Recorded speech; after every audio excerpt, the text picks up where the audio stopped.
Hello and welcome to Triple Crown Puroresu Podcast. I am Lewis Carlan. You can catch me on Twitter at Shooting Up North. And joining me today is the one and only Lyric. Lyric, how are you doing today, my friend? Hi, I'm happy to be here as always. Oh, great to have you. Unfortunately, Ethan is unable to join us today, so it's just gonna be me and you, but that's okay. We have so much to talk about. I don't even know where to begin.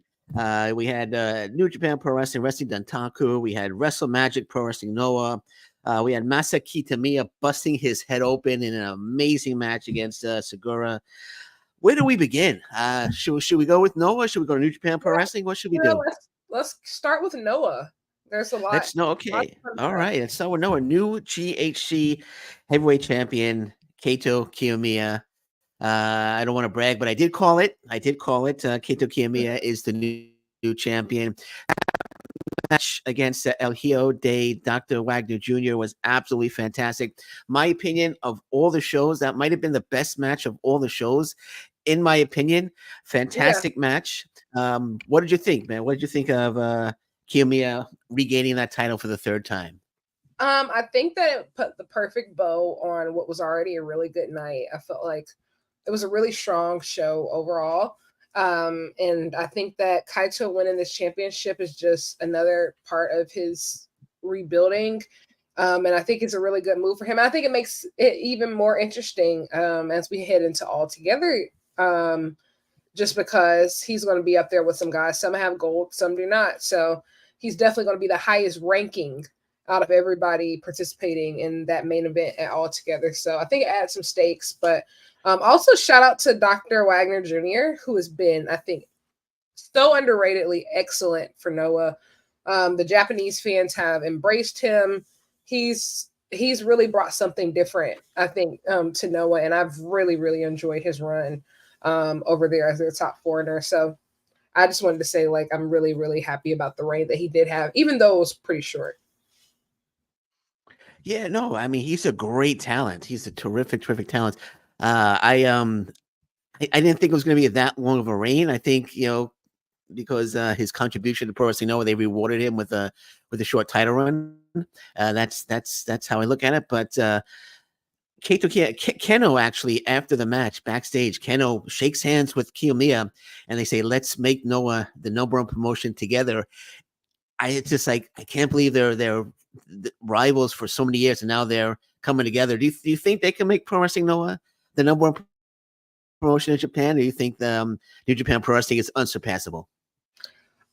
In some ways, I do think that New Japan is unsurpassable, just because you have to think it's almost a 25-year gap. However, at the same time, I do think that as far as perception-wise, I think that there's a lot of the Japanese audience that is up for grabs, and I think that All Japan realized that, and they were able to cover a lot of ground as far as recouping some of their audiences. If you look at essentially like night one of Champion Carnival this year versus last year, it's pretty obvious. And I think that Noah had gained a lot of goodwill last year in the midst of like the Muto tour. They had a lot of high profile events. Yeah. They had a lot of goodwill that I can't quite say that they did a lot with. And so it's really rebuilding that from scratch. But if there's ever two guys to do it, it's going to be Keno and Kaito Kiyomiya. And I think that one thing that's also really interesting about those two is that they are starting to wrestle more outside of the Noah sphere. And I think that that's one thing that Noah has been lacking, just like All Japan has been lacking, is that international exposure versus these big time opponents. And so we're starting to see Kaito get more of that. We're starting to see Keno get more of that. And I think that Noah will benefit from All Together this year, the way that All Japan benefited from All Together last year. So I'm excited to see what happens. Yeah, I'm kind of hoping for a Pro Wrestling Noah US tour. I know we spoke about that last week or the week before, but I'm hoping they get a US tour because I think they could get a lot of new, US fans on board with Pro Wrestling Noah. Maybe even get like a Pro Wrestling Noah 1 hour show on a US station because they have a lot of great talent out there, and I would love to see them go international. I think it would really benefit Pro Wrestling Noah. It would bring a lot of fans, a lot of more eyes, of course, to the product. And once those eyes get to the product, I think those eyes are going to stay on that product. It's a terrific promotion, in my opinion. So I'm hoping for. I know they're going to. They're doing a UK tour. Got my fingers crossed for a US tour. I think that would be very beneficial to them. Yeah. So you agree? Okay, great. You agree. All right. So let's talk about another match. One match that really blew me away. Masaki Tamiya against Takeshi Tagura. My goodness. First of all, I want to say this match should have been advertised from the start. It shouldn't have been a surprise match. This match should have been advertised from the start. And I know Wrestle Magic, Monday Magic, they have their surprise matches, but they're trying to sell a pay-per-view here. And I think this match really could have helped in getting a few more buys. Even the Keno versus Yamato, Dragon Gate versus Pro Wrestling Noah, that was a surprise match. That should have been announced as well, in my opinion. But Kitamiya, that headbutt, my goodness, that wasn't a. I'm going to headbutt you and blade myself quickly. That was a headbutt and blood's pouring down his. My goodness, I hope he didn't get a concussion. Were you as scared as I was after that headbutt? Because I thought for sure there's going to be a concussion.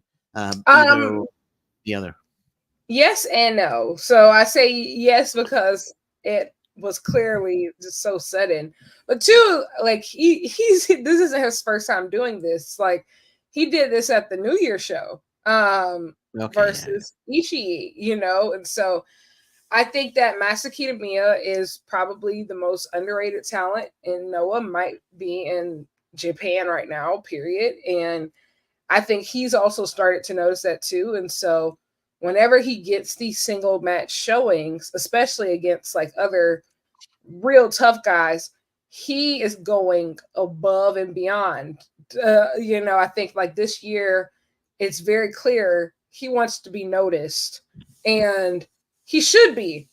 That was absolutely incredible. I think that Takashi Sugiura is probably my favorite guy in his 50s still going. I think that he's still just absolutely incredible.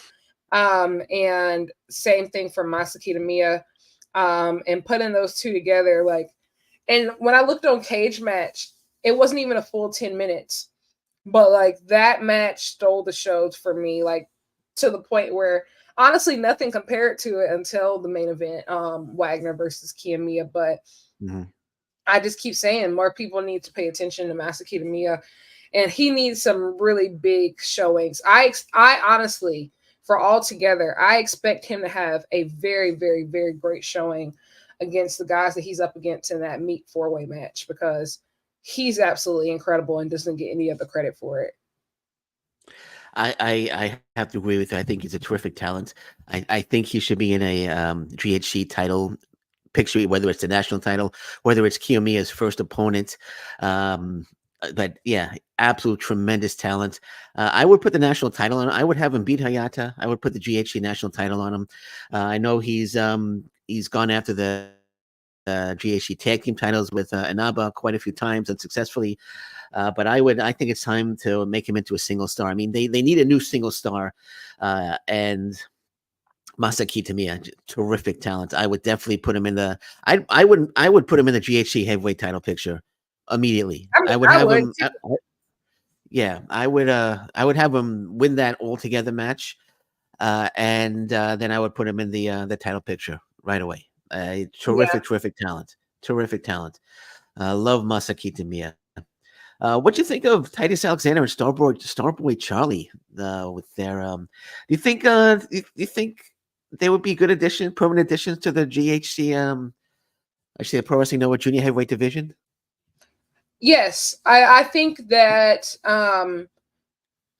they remind me a lot of like what wrestling used to be. I think especially pre-COVID of, guys working, grinding it out here in America and then going over to Japan really to hone their skills. We saw that with a lot of, I feel like the stars who came out of the early and late 2000s. I think like they're just kind of returning to form. Noah used to bring in a lot of foreigners. And so, yeah, I think it's a really good idea to keep them. I think that they're only going to continue to grow.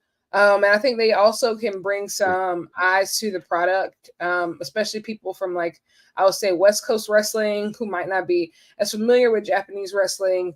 I feel like it could go two ways as far as like, reaching people. And so I'm here for it. I'm interested to see what they do. I think more than anything, the Noah Junior heavyweight scene just needs fresh faces, like something fresh. We see the same people over and over again. And so we just need something fresh. And so I think that they do that.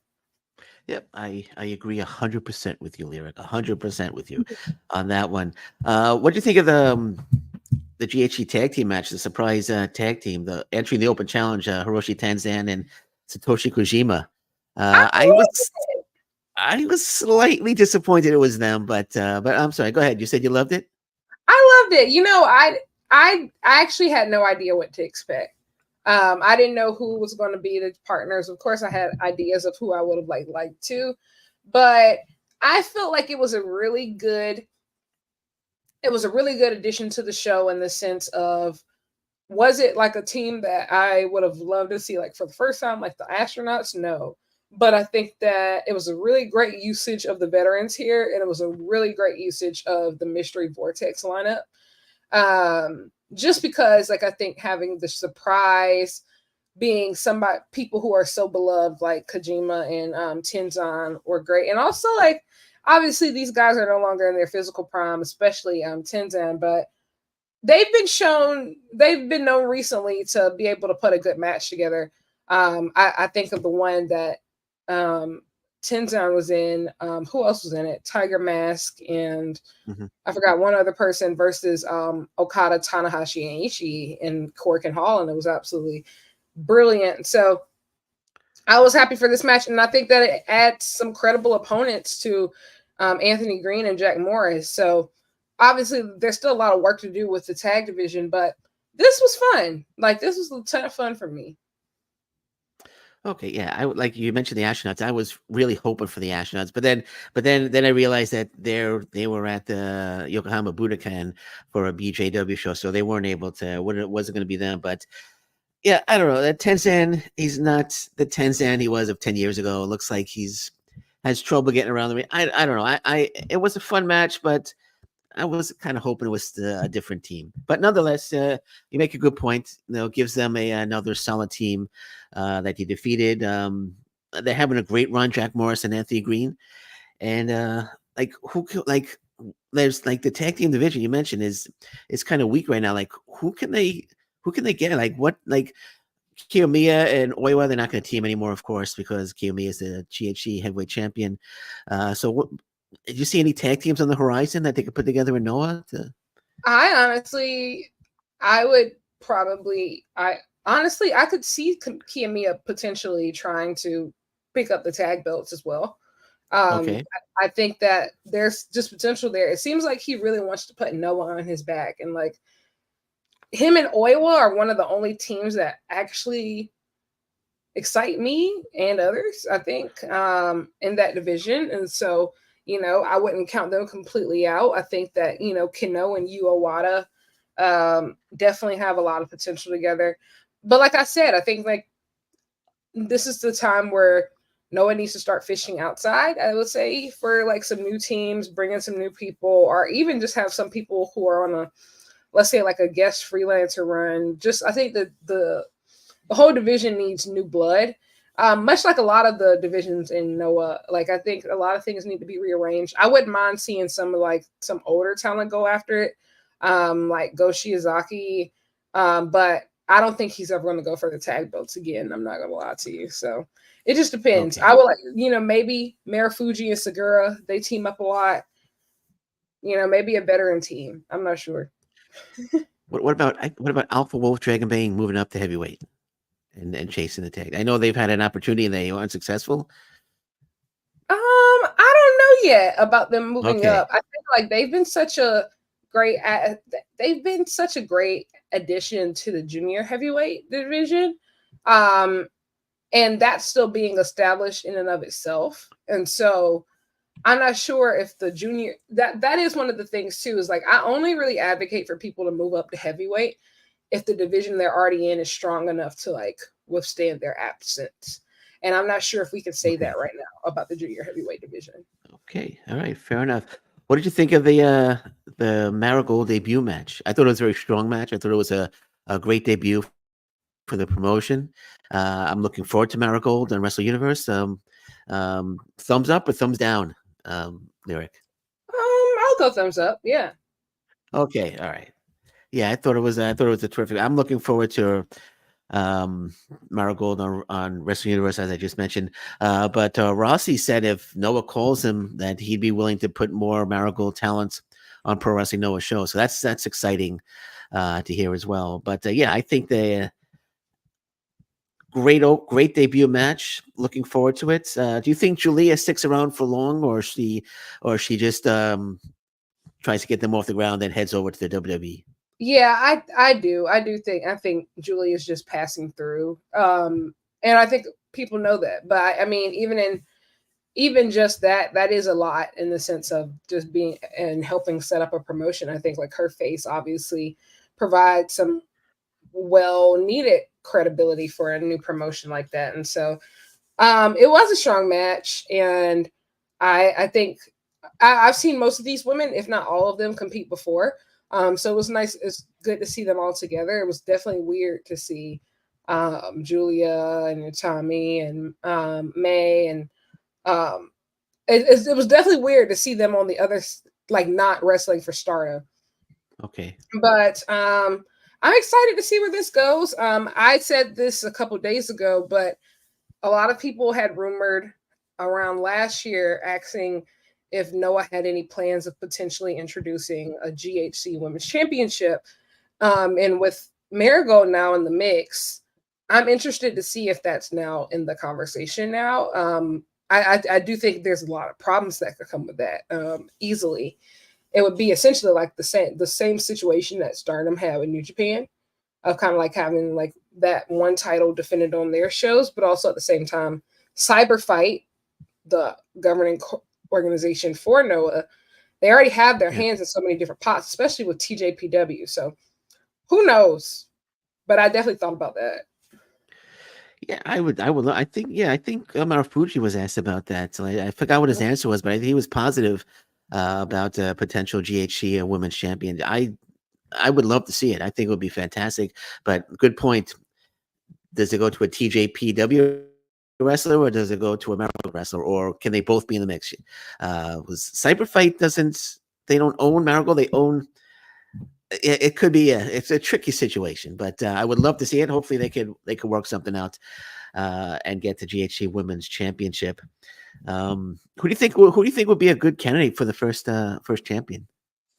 GHC Women's Champion.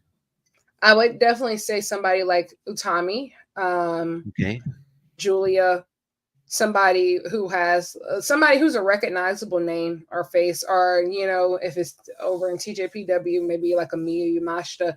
It has to be the first champion needs to be somebody with a very reputable and respectable like international reputation. I don't think this is the time to like for a belt like that. That's not where you go all in on like a newcomer that no one's ever heard of. And honestly, it should probably be decided in the tournament, which is a whole nother thing about making sure they get the proper TV time, because sometimes that does not happen. Yeah, I would be all for Yamashita. I think she would be a great first champion. Hopefully we'll get it. I'll keep my fingers crossed. Speaking of Stardom, I just want to say, sign up for Stardom World. My goodness, what an amazing promotion. Holy smoke. Iwatani versus Sari. My gosh, that match absolutely blew me away. And I've been watching, I got to learn the names.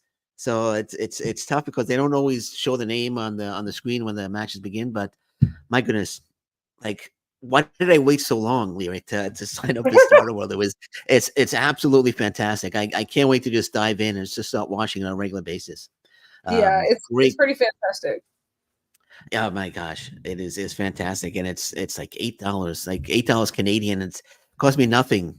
I canceled. I had Big Japan Pro Wrestling, but I don't really watch that, so I canceled that, and I should have did that a long time ago and got started. But yeah, great. Sorry for all the BJW fans out there, but yeah, Stardom, great promotion. But I think everybody knew that except me at this point. But yeah, but I'm looking forward to diving. Was there a match on Wrestle Magic that you didn't like? There was one match I didn't like. I didn't like the martial arts rules match. I thought it was very boring. But what did you think of that one? Or was there another match that you weren't too thrilled with? I think because like I was watching two shows at the same time for most of it, there was nothing that I really like got any particularly heated over for Wrestle Magic, because I think anything that I wasn't particularly interested in, I just switched over to like Dontaku because I was watching that show as well. So I can't really remember anything like I hated. That was why I was saying like this was a pretty good show, just because I can only really remember the good stuff. So that's a Well, what do you think of Tajiri with the gray hair? Oh my gosh, that was so cool. Tajiri. That was so fun. That was so fun. That was so much fun. I will say, I think that Noah has really tapped into something really cool with this Monday Magic Mystery Vortex style. Like, and I was interested to see how that they were going to communicate that over pay-per-view. And I think like they did a really good job, especially for the first time, doing like a Vortex pay-per-view. But that was one of the fun things about the Mystery Vortex stuff. It was so fun because like, what do you mean Tajiri is just coming out of nowhere with gray hair? Like that was so cool. That was so cool. Yeah, that was fun stuff. And one more note: Suji Ishikawa defeats Ninja Mac to become the GHC Hardcore Champion, as expected. I didn't realize Ishikawa was so much taller than Ninja Mac. But it was like Davey versus Goliath. But yeah, that was a good opening match, and I'm glad Ishikawa won. I did realize. I knew that Ninja Mac was small compared to Shuji Ishikawa, but the size difference was startling up close. Yeah. But I kind of wish this match had gone on later in the show, but you know what? It was a really good opener, and I had a lot of fun with it, and so it was a lot of fun. All right, should we switch over to Wrestling Dontaku 2024? Yes. Now, I didn't watch every single match because there was so much going on. I hate these weekends where you got a huge All Japan Pro Wrestling show, you got a huge New Japan Pro Wrestling show, and you got a huge Pro Wrestling Noah show all at the same time on the same day. So it gets a little frustrating. So I wasn't able to. I watched certain matches, but Jon Moxley, Ren Narita, I got mixed feelings about that one. What were your thoughts on that main event? I am a huge Jon Moxley fan, but I don't think that Mox meshes well with the House of Torture antics. I think that's why it went much better in America and Chicago when he got attacked by Narita, just because like Narita by himself, I think feels a lot more like a legitimate threat. But when you get back into, I think, Japan with all these constant House of Torture, invasions and stuff, for me, it takes me completely out of the match. And I felt like every time like they would start, I felt like they were actually getting somewhere and like starting to get into the rhythm of a match. We'd immediately have like some House of Torture interference, and it takes me out of it. And I can't deal with House of Torture at all. Yeah. I feel like they ruin everything for me. And I think that Mox has been in an unfortunate position to where his first two title matches have been with like unfortunate opponents. So with the first one with Hobbs getting injured, and then the second one with, Ren Narita being a part of House of Torture. It wasn't the best, but I have very, very high hopes for Resurgence. At the end of the day, I think that's what matters the most anyway, is that Resurgence match on the 11th. And I think that they set that up very well. Yeah, the Moxley and Narita match never really got going for me. I just, like I said, mixed feelings. I kind of liked it, but I kind of didn't like it. Like I'm with you. I I hate House of Torture, always interfering. You know, the lights go out, they come back on. Oh boy, Evil's in the ring. Who cares, right? It's enough's enough with that garbage. But yeah, this match never really got going for me. And you knew who was going to win. You knew Moxley there was no way he was going to lose to Ren Narita.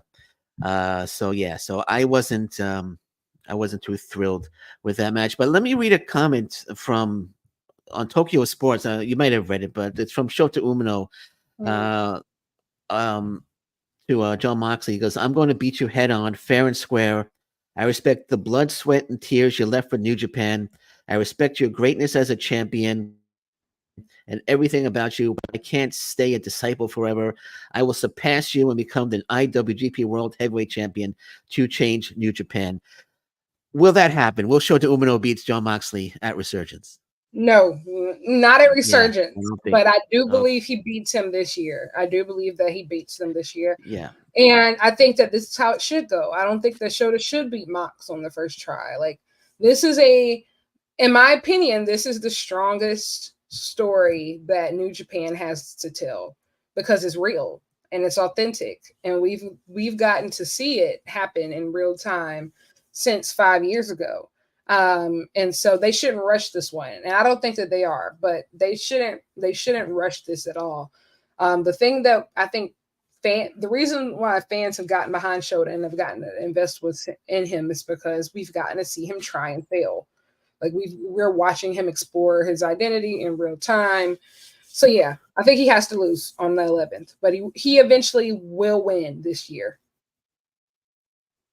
So you think he will win the IWGP World Heavyweight Championship at some point this year? Do you think he wins G1? Because I think Zack Sabre Jr. is going to win G1. But do you think Umino wins G1? I think out of all the young guys, I think Shota has the best chance of winning the G1. I think I would put him and Zack up there, I think, as the top two legitimate, and probably Shota a little bit more just because his story more clearly points to it, I would say. I would not be shocked at all to see him win the G1 this year. Okay, fair enough. Like I said, I think Jeff Cobb defeating Zack Sabre Jr. for the TV title. I think, which was a good match. But I think Zack Sabre Jr. they're gonna put him in the IWGP World Heavyweight Championship picture. I think he deserves to be there. I think he's gonna win G1. But I wouldn't be surprised if Shota Umino wins it. Speaking of Zack Sabre Jr., I mentioned that he just lost the World TV title. What do you think of Jeff Cobb as a World TV champion? I think he could be a very good champion. Yeah, I think it's long overdue. I think that Jeff Cobb has been a guy who has been really dependable for a very long time, and it's really nice to see him get some singles gold, especially in the midst of Ospreay being gone, and so leadership in United Empire is not what it once was, and so him stepping up and getting singles gold, I think, just speaks volumes. He's, like I said, he's been a guy who's been really good for a very long time, and so his match that's been announced for Resurgence is very exciting stuff. He's going to face Lance Archer for that New Japan World Television title, and so I feel like he's already on a good track to keep up the good work that Zach laid for that title in the first place. So I think that Jeff Cobb could potentially really get this belt back on track. Yeah, no, that's going to be a banger of a match, Lance Archer and Jeff Cobb. That's May 11th, right? Resurgence, May 11th, yeah. So yeah, it's going to be a good show. I don't know why they're putting on pay-per-view though. I mean, Wrestling Dontaku, which in my opinion is a bigger show, is free, but they put Resurgence as a pay-per-view. I guess just trying to make their money there. Yeah, they're different with the American shows too. And I think that's the how do I say it? That's the sell this year with Strong. I think they're having less shows, but they're packing more on them to try to make them worth the pay-per-view money. And I will say this card is stacked from the kickoff shows up until the main event. The stuff that they've added is really insane for Resurgence. So yeah.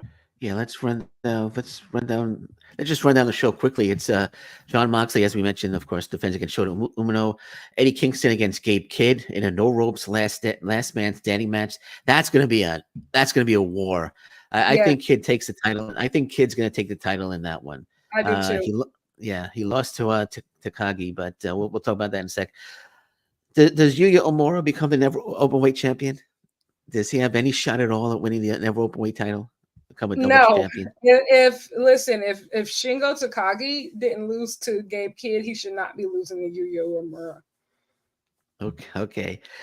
Stephanie Vacure. Did I pronounce that right? Stephanie Vacure I against think so. Alex Windsor for the New Japan Strong Women's Championship. I'm not familiar with either of them too much, but I am. Are you familiar with the two? Okay. Yes, I think that both of them are really exceptional. I think that Stephanie Vacure has been just going crazy recently, and she has 3 belts right now between New Japan and CMLL. She's just like a force to be reckoned with. She has this crazy aura to herself, and she's so hard hitting, and she's just so, yeah. I think she's just probably gonna. She has a legitimate case as one of the best women's wrestlers in the world right now. I would say top 10 easily, and up against Alex Windsor, who has been incredible on the UK scene for a very long time. Okay. I think that she's very well known for her work in Rev Pro and Pro Wrestling Eve.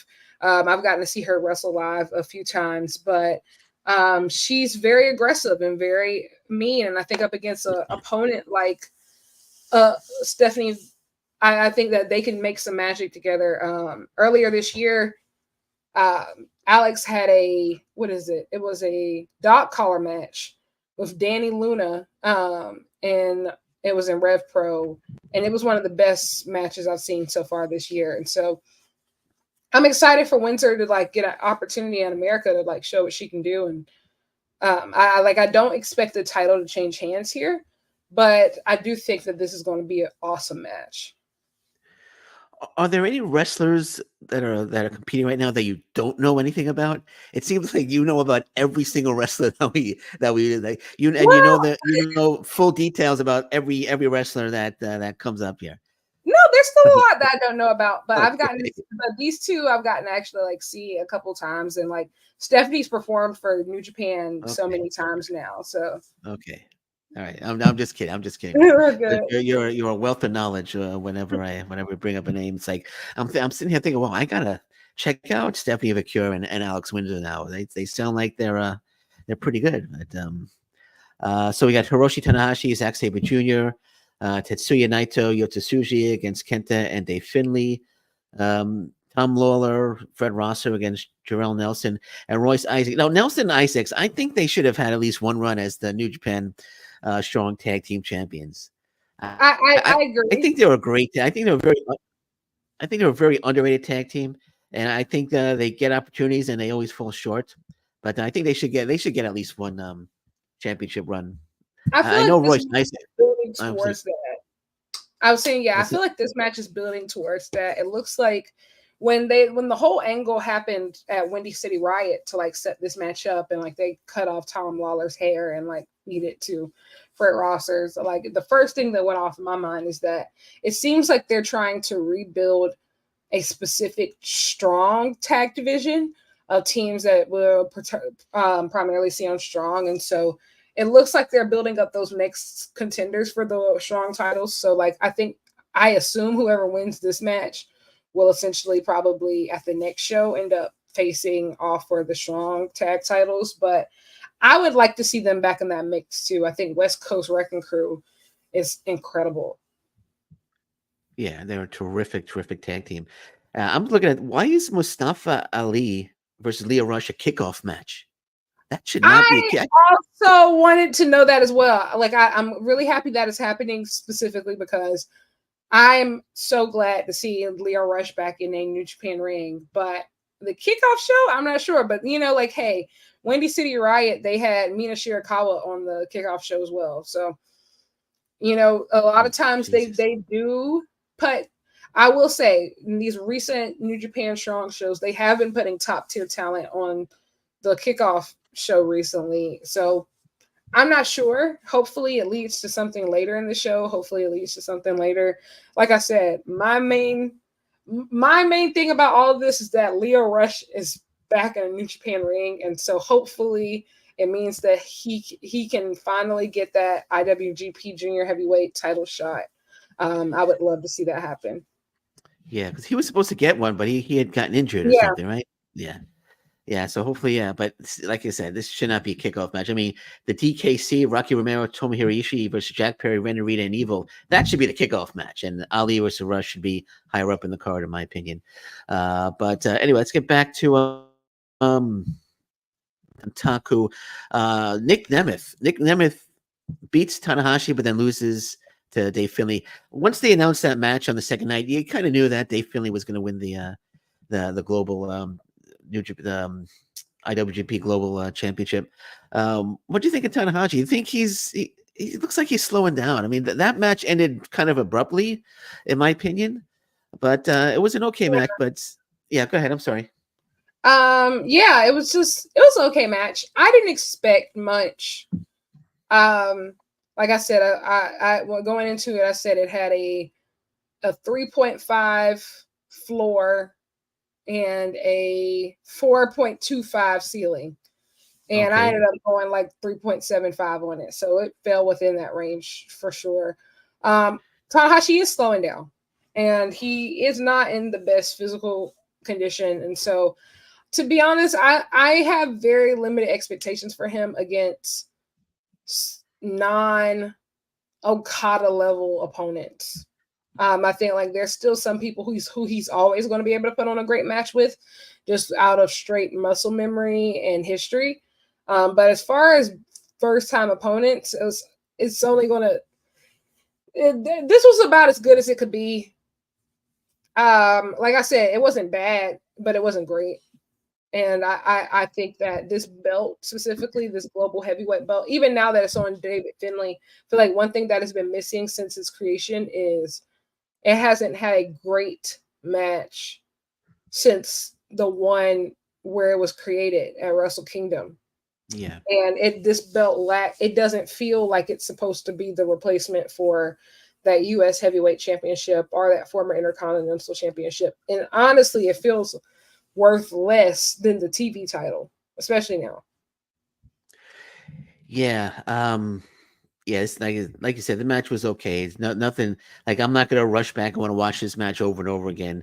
But then the next night, last night he loses the match to Dave Finlay, loses the IWGP Global Heavyweight Championship. What was the point of putting it on Nick Nemeth to begin with? I thought they should have just left it on Finlay and built Finlay up because Finlay won that match. Who did he beat? It was to win. It was Will Ospreay and John Moxley. John Moxley, yeah. And I mean, that was a huge win for him.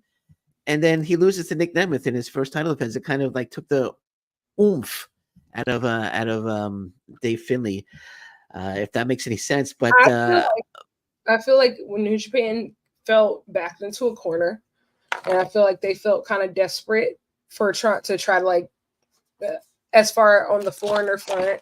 And when they saw these new WWE guys had just gotten released, they jumped to book them, and not just book them, put titles on them. And I don't think that they really stopped to think about what their audience particularly wanted, because none of them have been big hits. None of them. Riddle and with the New Japan World TV title, a failure. Yeah. I think that I think I would say Nemeth having that global belt, it wasn't exciting. I can't tell you one match that I will watch again. Now, he didn't like embarrass himself or anything like Riddle did, but I think that I can't say that he had a memorable reign that I'm going to think about again. Even with Mustafa Ali, like I think that, he had a decent showing because he was in his hometown of Chicago at Windy City Riot. But for the most part, the fans have not been particularly moved. I think people do need to realize that just because some people can be great only in certain spaces, some people can only work one style. it's an anomaly that you have wrestlers that could like seamlessly jump from, let's say, American wrestling to Japanese wrestling to Mexican wrestling. Those are anomalies. That's not the norm. And I think that's what we're seeing, because all of the booking decisions about putting the titles on those guys, none of it makes sense to me. No, it didn't make sense to me either. And the fans, they weren't chanting Nick Nemeth's name. They didn't want him to win. If anything, they wanted Finley to win. But yeah, they should have just left the title on Finley, let him go on a nice run as the global heavyweight champion. But he's got the title back now. Hopefully, he'll have a longer run than the first time. Hopefully, maybe I know there were a few releases from NXT. Hopefully, none of them come over and take the title, off Philly. But speaking of the WWE, it's off topic. What do you think of Gorillas of Destiny now in WWE? I was a little surprised. I'm happy. They're happy, and to be quite honest, I can't say that like, oh man, this is a loss and that they'll be particularly missed by me in ring. Okay. I'm excited to have those spots in the G1 open again. And I hope that we get some really, really cool people in there. Like, hey, like I said, where they are in their careers, like, I think this is a great move for them. Happy that they're happy. Can't say that, like, I'm not mad about it or anything. I don't think that New Japan is hurting for not having them, if that makes sense. I think the roster can only get stronger if we're letting go of a lot of, I don't want to call anybody dead weight, but if they're letting go of a lot of the people who were just taking up spots on tours and like, on G1 Climax, but we all knew that they weren't like legitimately ever going to like be in the title picture or anything. And I think that we saw that a lot with this most recent G1. So I think it's great stuff. Do you watch WWE at all? Are you a WWE fan? Really, no, I don't really watch. I don't watch them at all. I don't watch it. I'll see clips here and there, but I don't really. I just hope that Tama Tonga, Tangaloa, they don't get lost in the shuffle eventually in the WWE.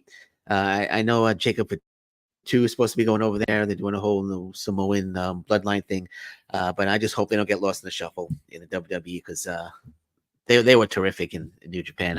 I kind of missed. I was surprised that Tama Tonga wanted to broaden his horizons and give the USA a shot. But I kind of wish he stayed in New Japan Pro Wrestling. I was a big Tama Tonga fan. But hey, I can't make the decision.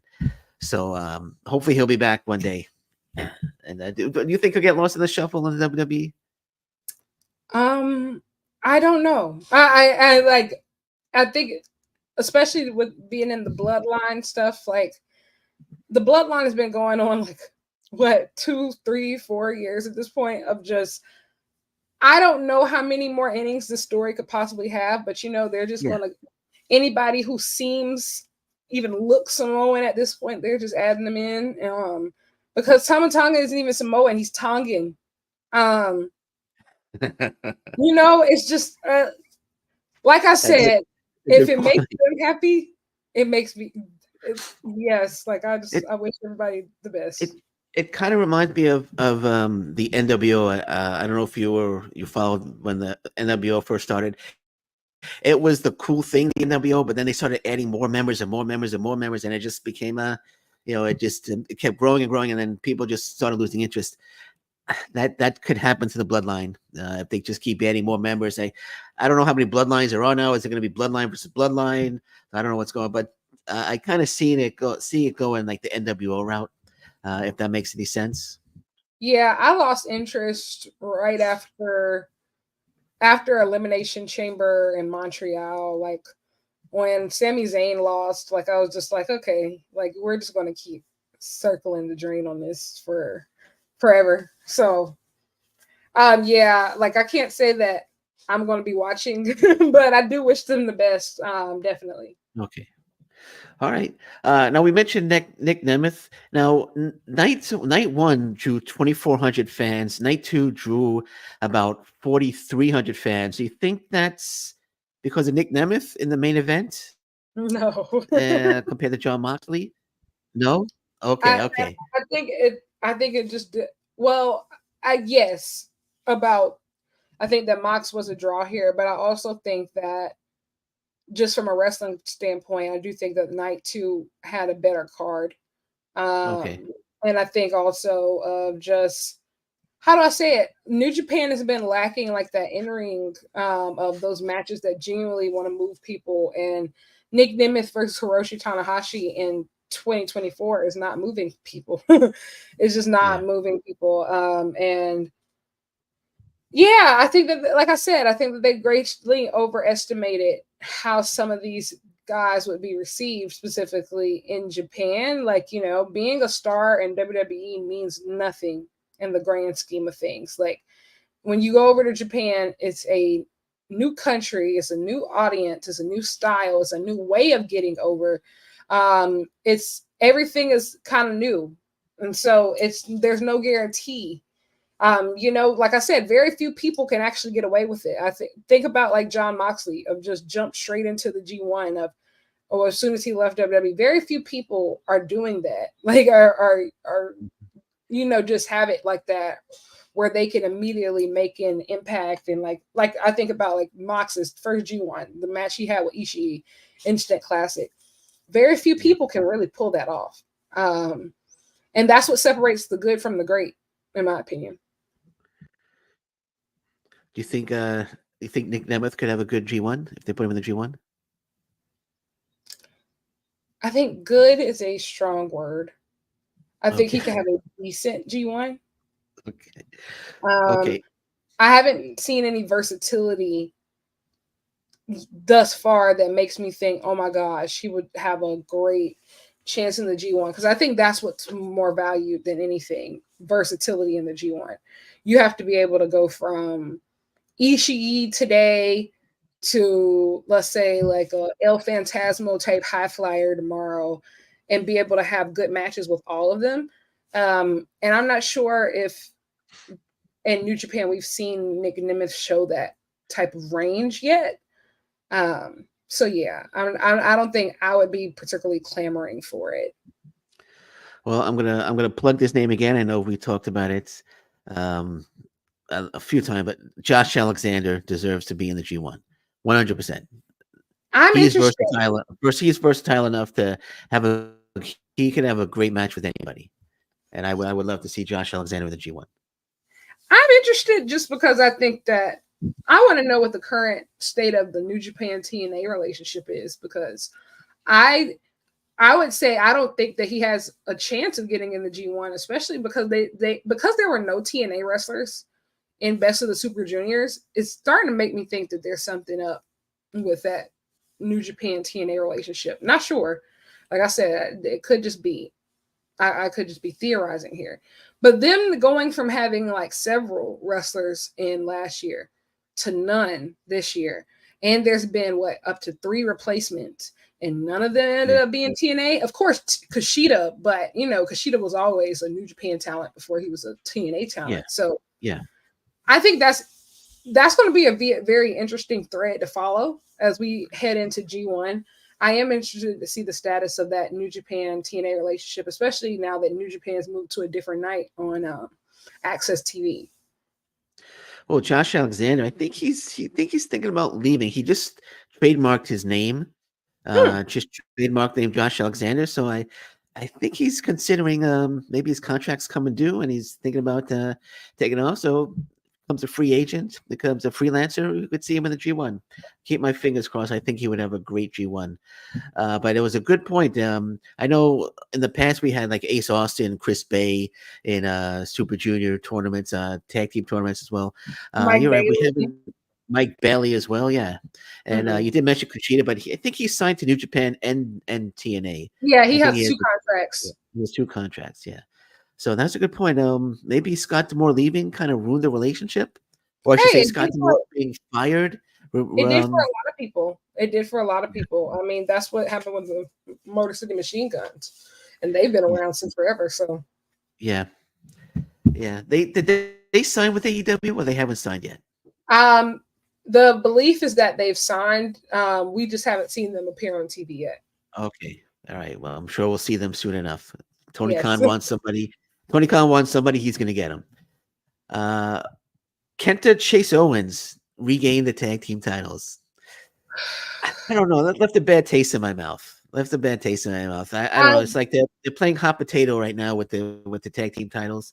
I wasn't a fan of it. Yeah, I'm not a fan of it. Clearly, they're setting up that four-way with all of the teams in the division, because there are only 4 teams in the division. I hope that after this 4-way match that we can get some new teams added and we can move on. I am very, very, very, very tired of this Chase Owens and Kenta, God, Bishamon. Who's the 4th team that's constantly in the mix? Bullet Club. Well, we already said Bullet Club. I'm just tired of it. I'm tired of it. Phantasmo Hikuleo. Oh yes, God. Yeah, I said God. Yeah. I'm just over it. Like I'm over it. Like I feel like Yeah. we've been going in circles definitively for like the past year, and I thought the junior tag division has the same problem of just they need more teams. Like I know they need more teams. I'm tired of seeing the same people wrestle 24/7. Yep, I'm with you 100% on that one. What about Gabe Kidd and Shingo Takagi? I thought they had a war. There was a Gabe Kidd headbutt to Takagi, but it wasn't as good as a Kitamiya to Segura headbutt. But I thought that was an exciting match. That's a match I could watch once or 2 more times. Yes, I feel like this is a match that felt very New Japan. It felt like the reason why I fell in love with New Japan is the reason why the Never division can and should be so special. This was a match that actually felt like it was deserving of the lineage of the Never Openweight Championship, and I loved it. It definitely has rewatch value. I think like this is the one where Gabe Kidd really becomes his own man. Like you notice he comes out in the Dr. Death Steve Williams type gear. He has the hood, and he also coincidentally doesn't have on any Bullet Club merch. You know, this is his first time really stepping out as an individual, and he did an excellent job. Shingo continues to be like the measuring stick. That match honestly made me giddy about the future. Like I watched that and I was like, Gabe Kidd should be Never Openweight champion by Wrestle Kingdom. And I would love to see Gabe Kidd versus Hanare. Them have a rematch. Oh my gosh. For the Yeah, Never when Hanare Openweight comes back. in Tokyo Dome. I think that's the match that should be the match for Wrestle Kingdom for those two. Oh, you just got me very excited by saying that. Yeah, because Hanare is out. He's got that huge gash. Not sure when he's coming back, but that would be absolutely fantastic rematch between the two. I fell in love with Hanare years ago when he had the little feud with Ishii. Those two just absolutely went at it. But I'm like shaking right now. You got me so excited. I'm just kidding. But yeah, I that needs to be one of the co-main events for the Never Openweight title. Hanare versus Gabe Kidd, and Gabe Kidd, like you said, will win the Never Openweight title before the end of the year. I think he's going to win. He's going to beat Eddie Kingston. I think he's going to get the strong title as well. But yeah, the future is bright for Gabe Kidd. And you're right. I didn't realize he didn't have any Bullet Club merchandise on. That's interesting. I wonder if he's going to go. He's going to go solo and go out on his own. I think that we're definitely going to see those tensions arise very soon. I think, especially now that David Finlay has gold, Gabe Kidd is about to have singles gold, and also we're on the road to Forbidden Door, and it looks like, and I've said this, it looks like we've moved away from the framing of New Japan and AEW to New Japan versus AEW, and so I could easily see a Bullet Club war breaking out and Gabe and David Finlay not being on the same page. I think that's the story we're potentially heading towards for the summer. Yeah, that's a good point, because I'm noticing a lot of New Japan Pro Wrestling talent or stars. They're upset that the IWGP Championship is in AEW. It doesn't belong there. They don't respect IWGP. So yeah, they're right. They're planting the seeds for AEW versus New Japan Pro Wrestling Forbidden Door. So that should be very interesting. What's the date for Forbidden Door? June 30th. June 30th. Okay, so yeah, so that should be. So you think we're gonna get? I saw a clip of. I don't watch much of AEW. I know you do. The Dynamite book for BodySlamNet. I saw a clip of Omega and Kenny and Okada. Are they gonna have? Are they gonna? Are they gonna have one more match? I don't think it's gonna be Forbidden Door, but I'm hoping that. Yes. Yeah. And I think we're looking towards Wembley Stadium, and I think that what match could be more fitting of just. I think that's the rivalry that launched New Japan into a whole different international audience, and it's also 100%. Yes, it's also the match that, in my opinion, it makes AEW possible for AEW to become the talent hub of pure wrestlers that it is today. It all starts with that match. It all starts with that rivalry of Kenny Omega becoming the best bout machine and what he was able to do with Okada and with the Elite. The story of the Elite cannot be told without Kazuchika Okada. And so I think it's very fitting. By far on AEW television, this is now the new most important thing by a landslide. And it makes sense and it feels right. It was great. If anybody hasn't seen the segment, I recommend seeing it. It just felt like a very natural progression. So if Kenny is healthy in time, I think we see Omega Okada 5 in Wembley Stadium. The smile on your face went from ear to ear when I mentioned Okada and Omega in the ring together. So yeah, that's exciting.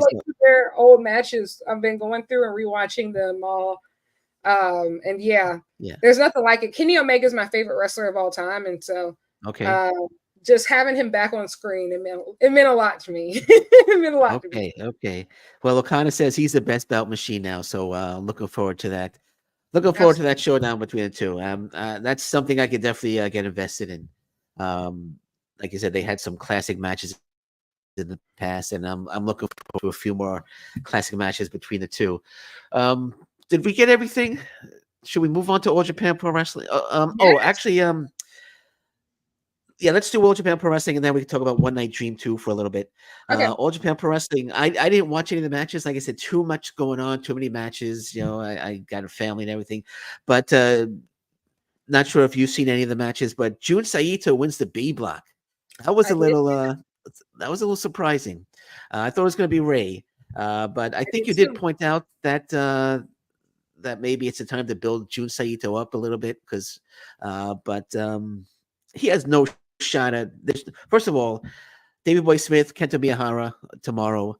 There's no way, in my opinion, Smith is going to beat Miyahara. Miyahara is going to win that match. I think Miyahara is going to win the whole thing.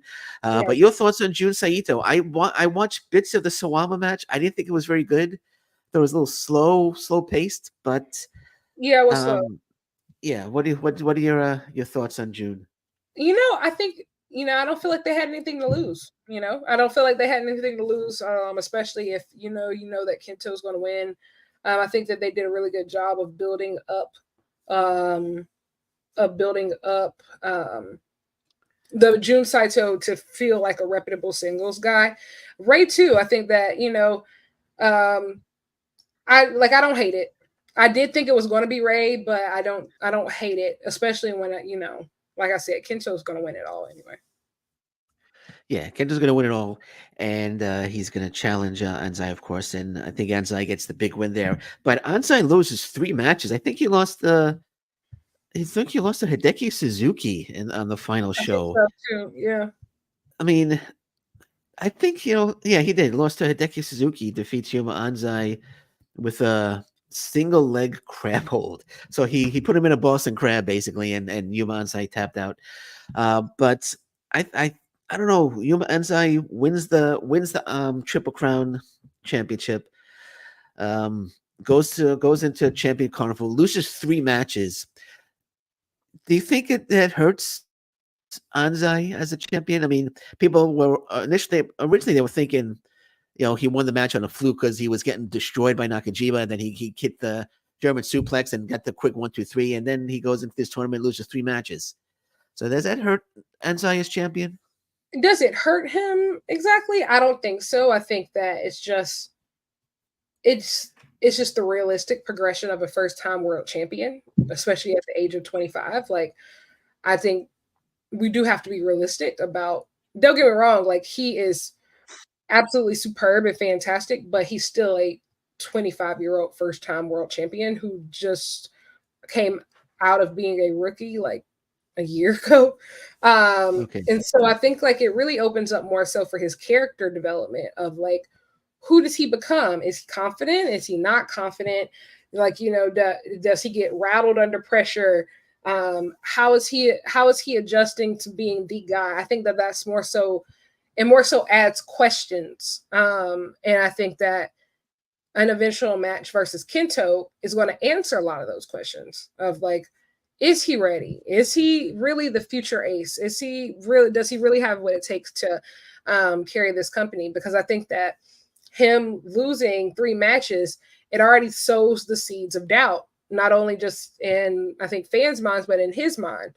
And so leave it to Kento. He's going to exploit all of that. He's going to bring all of that doubt, all of those, like, maybe you don't belong here, I think, to the surface. And so I think that it's really great storytelling, in my opinion. Okay, no, that's actually an excellent point. I could see that. I could see exactly what he's saying, and he takes on Kento Miyahara, redeems himself against Kento Miyahara, defeats Kento Miyahara. They've had a few single matches. I think maybe 2 or 3 single matches in the past, and Miyahara, of course, has won all of them. So yeah, losing 3 matches. Good point on your part. Great storytelling against Kento Miyahara, who redeems himself. And then you can have like a Honda or a Suzuki saying, "Hey, I beat you in Champion Carnival. I want a tag. I want a title match." And then Anzai gets the victory back on them. I think Rei Saito beat him also. Rei Saito beat him as well. Yeah, so I would put Saito as the first guy to come up and say, "I defeated you in Champion Carnival. So I'm challenging you," and then he gets the win back on Saito. So yeah, that's excellent point once again, Lyric. Great storytelling. Great storytelling. So what else do we have? Anything else we need to go over here? Anything else you want to? One night dream 2. One night dream 2. Keno versus Minoru Suzuki. And there's another match that was announced: Oka Sasaki versus Hikaru Sato, which I'm not really too. I didn't even see that one. Yeah, no, they announced that Oka Sasaki, Hikaru Sato. I think it's a martial arts or mixed martial arts match or something. I'm just not into that one. But Keno versus Suzuki should be absolutely pure fire. That's going to be a terrific match. I don't have they ever faced each other. I don't think they've ever faced each other in a one-on-one match. I don't think so. Yeah, I don't. Yeah, so this is I don't think so. hence the title, One Night Dream 2. So your thought? You think Suzuki wins? Or I think Keno's going to get the victory there, but I think Keno. Yeah, Keno's going to actually. And I think you had tweeted out that. Go ahead. I'm sorry. I was going to say I do like the match, but I do hope that they do pad the card better this year. Just because I'm gonna be honest, I think that last year the match of Kento Miyahara and Katsuhiko Nakajima had so much history connected to it, and just so much fan goodwill connected to it, that match alone could pack the house. I'm not sure if Keno and Minoru Suzuki had that exact same drawing power off of one match alone. And so I'm hoping that this year's One Night Dream, they actually hone in on more dream matches except for just aside from just the main event, maybe bring in a cool tag team for, Morris and Green to, wrestle. I think that there's a lot of possibilities here, but I do think that they're going to have to work a little bit harder to stack that card up for this show. Yeah. I was going to say, I think you tweeted out that you're hoping there will be more dream matches on the show, and I believe I retweeted that Yeah. tweet because I agree 100%. Do you think we could get do you think Nakajima could be a part of this show? Like, where do you think Nakajima is going to show up next? I mean, If Nakajima shows back up in Noah, I expect it to be during the Go Shiozaki anniversary show, and I think that's in what, June? Yeah. So I'm not sure. But I think some people were even hoping, during Wrestle Magic, the mystery opponent, some were hoping it was Axis. So Yeah. I would, I love Axis, so I would love it. But I think that I'm not sure where Nakajima ends up next. But if he does show back up in Noah, I think it's going to be at that Go Shiozaki anniversary show. Yeah. I hope right now he's a man without a home. Hence all his Twitter post. Them just sitting in front of like a river, just like he's thinking. I would love to see him show up in New Japan Pro Wrestling, but I'd love to see him go back home to Pro Wrestling Noah.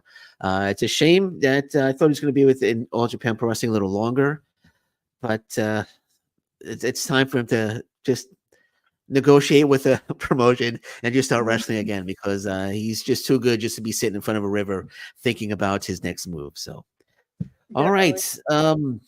Anything else? Well, one more quick thing. Big Japan Pro Wrestling, Yuya Aoki defeated Dashi Hashimoto, retained the Strong World Heavyweight title, and now he's held the title for 1 year.